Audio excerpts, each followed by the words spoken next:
2 अप्रैल 2011। 2 अप्रैल हर साल आती है, लेकिन जब उस दिन 2 अप्रैल आई तो सारे 140 करोड़ भारतीयों की जो निगाहें थी वो भारत बनाम श्रीलंका के एक मैच के ऊपर टिकी हुई थी, क्योंकि जो 28 साल पहले सपना पूरा हुआ था भारत का, जब कपिल देव ने वर्ल्ड कप उठाया था लॉर्ड्स की बालकनी में, उसके बाद से हर साल भारत ट्राई करता था, हर साल क्रिकेट वर्ल्ड कप में जाता था, पार्टिसिपेट करता था, लेकिन हर साल निराशा के साथ ही वापस लौटता था। 2003 में काफ़ी करीब आए हम, लेकिन उसके बावजूद ऑस्ट्रेलिया को हम हरा नहीं पाए फाइनल में और हमें घर वापस आना पड़ा खाली हाथ। 2007 की हार इतनी शर्मनाक थी कि आप ग्रुप स्टेज से ही पार नहीं निकल पाए। लेकिन 2011 ये वर्ल्ड कप हर महीने में इसलिए और ख़ास था क्योंकि ये सब कॉन्टिनेंट में हो रहा था। यहाँ पर भारत मेज़बान देश था और मेज़बान देश होने के नाते उनको ये प्रूव करना था कि नहीं, उनकी जो टीम तैयार है, उन्होंने जो इतने 4 सालों में मेहनत करके एक टीम खड़ी की है, वो वर्ल्ड चैम्पियन कहलाने लायक है।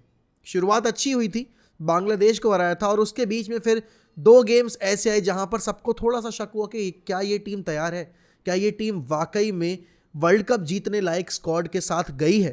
क्योंकि आपने देखा कि आपने साउथ अफ्रीका के अगेंस्ट गेम बॉटल कर दिया, फिर उसके बाद आपने इंग्लैंड के अगेंस्ट इतना बड़ा स्कोर खड़ा किया, लेकिन आपकी बॉलिंग लाइनअप ने आपको निराश किया। और पावर प्ले जो पूरे वर्ल्ड कप की कहानी रही थी हमारे लिए कि थर्ड पावर प्ले में हम हमेशा अपने विकेट्स बहुत जल्दी गंवाते थे। सोचो, बैटिंग पावर प्ले में एक टीम बैट्समैन को फेवर करने के लिए पावर प्ले यूज़ करते, लेकिन हमारे लिए वो हमारी सरदर्दी बन चुका था। और फिर मैच आता है ऑस्ट्रेलिया के अगेंस्ट क्वार्टर फाइनल्स, और उस मैच में युवराज सिंह की कहानी अपने आप में एक बहुत कॉन्फिडेंस देने वाली कहानी है। आप कैसे अपने सबसे ख़राब समय में भी अपने आप को संभाल के रख सकते हो और उसके बावजूद आप इतनी डिफ़िकल्टीज़ के बाद भी देश के लिए और अपने लिए और अपने चाहने वालों के लिए कुछ कर सकते हो, ये सिखाती है युवराज सिंह की कहानी। उस वर्ल्ड कप में आते टाइम युवराज सिंह को कैंसर के डाउट्स थे, लेकिन युवराज सिंह ने फिर भी कहा कि ये once in a lifetime moment है मेरे लिए और मैं नहीं चाहता कि मैं अपनी बीमारी के चलते अपने देश को लेट डाउन करूं, अपने देश के इतने करोड़ जो लोग हैं उनकी एक निराशा की मैं एक कारण बनूं। और खून की उल्टियां कर रहे थे वेस्ट इंडीज़ वाले गेम में, लेकिन आकर सेंचुरी मारी। इंडिया को एक मैच विनर की ज़रूरत थी, तब आपके युवराज सिंह ने गेंदबाजी की कमान संभाली और पूरे टूर्नामेंट में 15 विकेट लिए। तो यहाँ पर युवराज सिंह जब ऑस्ट्रेलिया के अगेंस्ट बैटिंग करना है तो इंडिया टीम थोड़ी सी मुश्किल में थी, विकेट्स गिर चुके थे, सचिन तेंदुलकर भी आउट हो गए थे एंड दूसरे छोर पर खड़े थे आपके सुरेश रैना, और इन दोनों ने एक ऐसी इनिंग्स कंस्ट्रक्ट की कि ऑस्ट्रेलियंस के पसीने छूट गए। और उसके बाद जब सेमीफाइनल की बारी आई तो भारत के सामने उनका सबसे बड़ा विरोधी खड़ा था, जिसका नाम था पाकिस्तान। भारत ने पहले बल्लेबाजी की, अच्छा स्कोर खड़ा किया, लेकिन वो स्कोर इतना काबिल नहीं था कि पाकिस्तान के उस डीप बैटिंग ऑर्डर को रोक पाए। लेकिन भारत इस टूर्नामेंट में एक अलग हौसला लेकर आया था। इस टूर्नामेंट में उनका सिर्फ एक ही इरादा था कि हमें जीतना है। मोहाली का ग्राउंड खचाखच भरा हुआ था, दोनों देशों के प्राइम मिनिस्टर आए हुए थे, उनके पॉलिटिकल डेलीगेट्स आए हुए थे, और इस मैच की इंपॉर्टेंस इसलिए और बढ़ जाती है क्योंकि ये वर्ल्ड कप का सेमीफाइनल था और आपके सामने खड़ा था आपके सबसे बड़ा विरोधी। और पाकिस्तान को हराने के बाद जब भारत फाइनल में गया तो सबको लगा कि यार चलो फाइनली 28 साल के बाद वो सपना जो हमारा रुका हुआ है, जो हम पूरा करने की उम्मीद लगाए बैठते हैं हर चौथे साल में, वो इस साल पूरा होगा। और शुरुआत काफ़ी अच्छी भी थी क्योंकि शुरू के 3 ओवर में ही आपने उलपुल थरंगा को वापस भेजा और ज़हीर खान का जो फर्स्ट स्पेल था उसमें तीनों के तीनों मेडन ओवर थे। लेकिन उसके बाद फिर एक साझेदारी बनी आपके महिला जयवर्धने और कुमार संगकारा की, और स्कोर को उन्होंने आगे बढ़ाना शुरू किया और जैसे ना तैसे करके आपका स्कोर 270 तक पहुंच गया। लेकिन प्रॉब्लम कहाँ आ रही थी? प्रॉब्लम ये आ रही थी कि आपके जो बॉलर्स शुरुआत में अच्छा कर रहे थे वो लोअर डाउन दी ऑर्डर वाले बैट्समैन को आउट नहीं कर पा रहे थे, और आपके नुवान कुलसेकरा और आपके थिसारा परेरा ने आकर एक मोमेंटम शिफ्ट दिया और वहाँ से थोड़ा सा रनों को गति मिली। एंड फिर भारत के सामने एक स्कोर ऐसा खड़ा हुआ जो कि वर्ल्ड कप के इस वानखेड़े स्टेडियम पे अगर देखा जाए, इस मैच की सिग्निफिकेंस को देखा जाए तो काफ़ी बड़ा लग रहा था। वैसे वानखेड़े के स्टेडियम में शॉट्स लगाना काफ़ी आसान है, लेकिन सिचुएशन इतनी क्रिटिकल थी और आपके ऊपर इतने ज़्यादा एक्सपेक्टेशंस का बाहर था कि विराट जब जब एक विराट स्कोर को आप चेस करते हो तो आपके ओपनिंग बैट्समैन का चलना बहुत ज़्यादा ज़रूरी है। और पहले ही ओवर में लसित मलिंगा ने वीरेंद्र सहवाग को चलता किया। पूरा स्टेडियम शांत था, पूरे स्टेडियम में सन्नाटा फैला हुआ था। सबको लगा कि नहीं, वर्ल्ड कप अभी भी बहुत दूर है और यहाँ कर आकर भी अगर हम नहीं जीत पाए तो बहुत ठेस पहुँचेगी। तेंदुलकर ने थोड़ा सा रन बनाने की कोशिश की, लेकिन 18 रन के निजी स्कोर पर तेंदुलकर को भी चलता किया कॉट बिहाइंड करके। और उस वक्त लगा कि सब खत्म। उस वक्त लगा कि श्रीलंका एक बार फिर 96 की जो कहानी थी वो दोहराएगी और एक बार फिर भारतीयों का दिल टूटेगा। लेकिन पिच पर जब गौतम गंभीर आए तो वो एक अलग अलग मोटिवेशन और एक अलग दृढ़ निश्चय लेकर आए थे। उनके मन में सिर्फ एक ही बात थी कि मुझे इस टीम को पार लगाना है, मुझे इस टीम को वर्ल्ड कप जितवाना है। और दूसरे छोर पर बल्लेबाजी करने आए तेंदुलकर के जाने के बाद एक युवा विराट कोहली, जो कि पहला वर्ल्ड कप खेल रहे थे। टूर्नामेंट की शुरुआत उन्होंने एक सेंचुरी के साथ की थी, लेकिन उसके बाद विराट कोहली की फॉर्म कुछ ऐसी रही थी। लेकिन आज जब 140 करोड़ की एक्सपेक्टेशंस आपके ऊपर थी, तब विराट कोहली को स्टेप अप करना था। और विराट कोहली ने साझेदारी निभाने की कोशिश की। 70-80 रन की साझेदारी बनी यहाँ पर विराट कोहली और आपके गौतम गंभीर की। लेकिन फिर उसके बाद तिलक रत्ने दिलशान की गेंदबाजी पर कॉट एंड बॉल होकर पवेलियन वापस चले गए आपके अभी के विश्व के सबसे बेहतरीन बल्लेबाज विराट कोहली।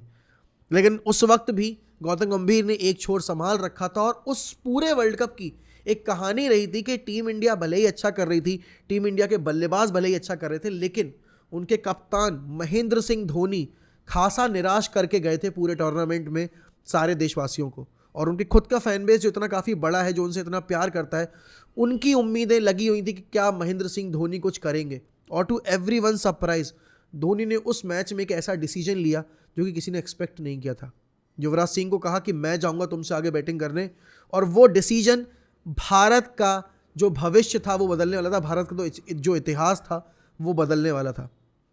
महेंद्र सिंह धोनी आए बैटिंग करने, और महेंद्र सिंह धोनी और गौतम गंभीर ने धीरे धीरे करके रनों की गति बढ़ानी शुरू की। और एक छोर से जब गौतम गंभीर के पास कॉन्फिडेंस आ गया तो उन्होंने मारना शुरू किया, और धोनी बहुत ही सहजता के साथ अपनी इनिंग्स कंस्ट्रक्ट कर रहे थे, स्ट्राइक रोटेट कर रहे थे, और एक आधा बीच में जो बॉल खराब आ रही थी उस पर स्ट्रोक लगा रहे थे। फिर 97 के निजी स्कोर पर गौतम गंभीर एक एम्बिशियस शॉट खेलने के चलते वापस चले गए और वो बोल्ड हो गए। और उसके बाद फिर आई युवराज सिंह, और युवराज सिंह और महेंद्र सिंह धोनी ने इंडिया को 28 साल के बाद विश्व विजेता बनाया।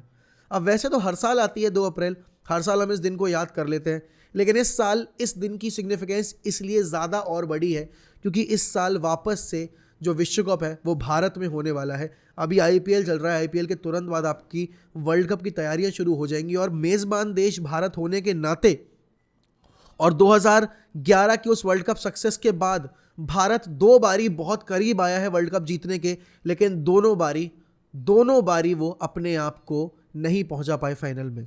2019 का वो फाइनल, सेमीफाइनल कोई नहीं भूल सकता न्यूजीलैंड के अगेंस्ट, जब महेंद्र सिंह धोनी रन आउट हो गए तो पूरे भारत देश की जो उम्मीदें थी वो उनके साथ टूट गई थी। और महेंद्र सिंह धोनी को उस दिन आंखों में आंसू भरता हुआ देखकर सारे भारतवासियों के दिल में वो कसक थी कि काश ये वर्ल्ड कप हम वापस से जीत पाते। 2015 में ऑस्ट्रेलिया के अगेंस्ट पूरा टॉप ऑर्डर कोलैप्स हो गया था। उस मैच में विराट कोहली से बहुत उम्मीदें थी, लेकिन विराट कोहली उस मैच में परफॉर्म नहीं कर पाए थे। तो 2 लगातार हार्ट ब्रेक 50 ओवर के वर्ल्ड कप देखने के बाद और 2013 की आईसीसी चैंपियंस ट्रॉफी की सक्सेस देखने के बाद अब वक्त आ चुका है कि ये युवा पीढ़ी और ये एक्सपीरियंस प्लेयर्स की जो टिकड़ी है आपकी विराट कोहली, रोहित शर्मा और आपके केएल राहुल, ये जिम्मेदारी लें और इस टीम को इस साल 2023 के इस साल में वापस से विश्व विजेता बनाएं, क्योंकि इससे बढ़िया आपके पास मौका शायद ना आए अब दोबारा लौटकर हाल फिलहाल में, क्योंकि ये टीम सबसे बेहतरीन टीम है। ये टीम आपके होम कंडीशंस में डोमिनेट करती है ओपोनेंट्स को। अगर मैं सिर्फ एक सीरीज़ हटा दूं आपकी ऑस्ट्रेलिया वाली, तो शायद ही कोई ऐसी सीरीज़ रही होगी जो भारत में कोई टीम आई है और इंडिया के ऊपर डोमिनेट करके गई होगी। लेकिन वो 2011 की विक्ट्री ने पूरे भारत देश का जो एक मनोबल था वो बढ़ाया और सबको ये विश्वास दिलाया कि नहीं, हमारे खिलाड़ी भी बेहतर है, हमारे खिलाड़ी ऑस्ट्रेलिया को हरा सकते हैं, हमारे खिलाड़ी उस वक्त की श्रीलंका की टीम जो कि दूसरा लगातार वर्ल्ड कप फाइनल खेल रही थी, उनके लिए काफ़ी एक बड़ा हार्ट ब्रेक था, क्योंकि 2007 में वो ऑस्ट्रेलिया के अगेंस्ट हार गए थे, फिर 2011 में वो हमसे हारे और उसके बाद से कभी वो रिवाइव नहीं कर पाए अपनी उस स्टेज से। लेकिन अगर मैं उस पूरे वर्ल्ड कप की कहानी देखूं तो बिल्कुल आप कहोगे कि एक ख्वाबी किताबी जो एक कहानी होती है ना, उसकी तरह थी। सचिन तेंदुलकर का आखिरी वर्ल्ड कप था, युवराज सिंह कैंसर से लड़ रहे थे, वीरेंद्र सहवाग ने पूरे आईसीसी वर्ल्ड कप में सिवाय फाइनल छोड़कर हर अपना जो खाता खोलने वाला रन था वो चौके के साथ शुरुआत की थी। गौतम गंभीर नंबर 3 पर आके बल्लेबाजी करते हुए इंडियन टीम की कमान संभाले हुए थे, और यहाँ पर महेंद्र सिंह धोनी विकेट के पीछे रहकर, भले ही बल्ले से काम नहीं कर रहे थे, लेकिन विकेट के पीछे रहकर उन्होंने इंडिया को विश्व कप जितवा दिया। और हरभजन सिंह का वो कंट्रीब्यूशन, जहीर खान का वो बेहतरीन टूर्नामेंट, श्रीसंत अपना पहला मैच बांग्लादेश के अगेंस्ट खेले और फिर टूर्नामेंट का आखिरी मैच खेले सीधे फाइनल में श्रीलंका के अगेंस्ट।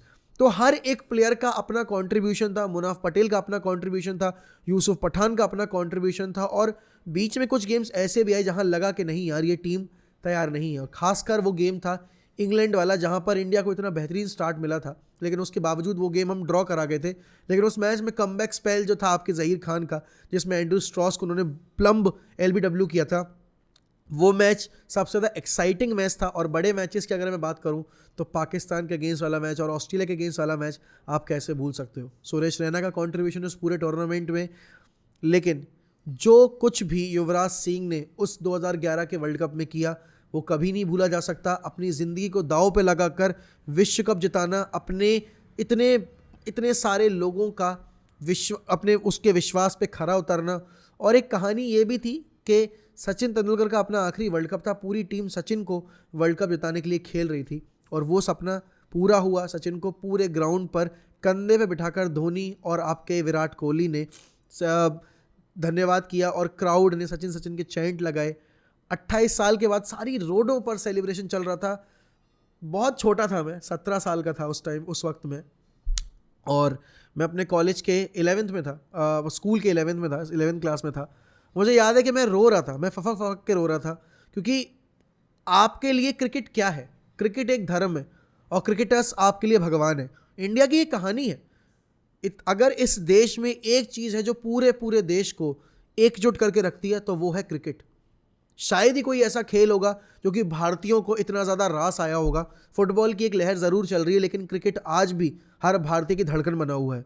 और ऐसा क्यों होता है कि हर साल IPL में आप इतना जमावड़ा देखते हो फैंस का? उसके पीछे की वजह ये है कि इस अपनी लाइफ में इंसान कितना भी परेशान हो, लेकिन क्रिकेट को वो सिर्फ एक एंटरटेनमेंट की तरह नहीं देखता है, वो एक मोटिवेशन की तरह देखता है। अगर उसकी टीम जीत रही है तो अगले दिन जाकर उसका सुबह का जो ऑफिस है, जो स्कूल है, जो उसकी अगर कोचिंग है तो वो अच्छी गुजरेगी, वो इस उम्मीद में जाकर मैच देखता है। और यही एक वजह है क्यों इस बार भी पूरा भारत देश ये उम्मीद लगाए बैठा है कि 2011 की वो कहानी वापस से दोहराई जाएगी। उस साल आपके महेंद्र सिंह धोनी ने अपनी कप्तानी के अंडर भारत को विश्व कप जिताया था। इस बार रोहित शर्मा वो कप्तान होंगे या नहीं, वो देखना होगा। लेकिन ये 2011 की कहानी हर साल इसी तरीके से रिपीट होगी और हर साल आपको ये याद दिलाएगी कि कैसे उन ना सिर्फ 11 बल्कि उन 15 खिलाड़ियों ने और गैरी कर्स्टन की उस कोचिंग टीम ने भारत का इतना लंबे अंतराल के बाद जो सपना पूरा किया वो कितना खास था।